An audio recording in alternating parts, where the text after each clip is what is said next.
हो, काल आमचे नेते आणि सांसद माजी केंद्रीय मंत्री विलासराव मुत्तेमवार यांची इथे बैठक झाली आणि त्यामध्ये मी निवडणूक लढावाचा प्रस्ताव त्यांनी केंद्रीय समितीला पाठवलेला आहे आणि त्यावर केंद्रीय समिती काय निर्णय घेते हे आज कळेल. नाही, उमेदवार मिळत आहे ना, 29 लोकांनी तिकीट मागितली होती ना.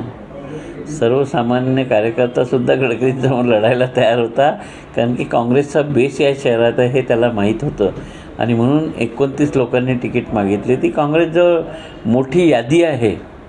जे निवडणुकीत तरबेज आहे असे 7 निवडून आलेले, 5 वेळा आमदार आलेले, 6 वेळा आमदार आलेले असे अनेक नेते या काँग्रेसच्या शहरामध्ये आहे आणि म्हणून काँग्रेसला काही उमेदवाराची उणीव थोडी न राहते हो.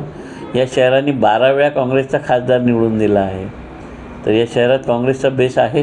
नाही, मागची निवडणुकीत आणि या निवडणुकीत फरक राहणार आहे. मला वाटतं आमची जी तयारी झालेली आहे, आता उमेदवारांची यादी डिक्लेअर होईल, नामांकन पत्र भरू आणि त्यानंतरच आमचं काय प्लॅनिंग आहे ते आम्ही ओपन करू.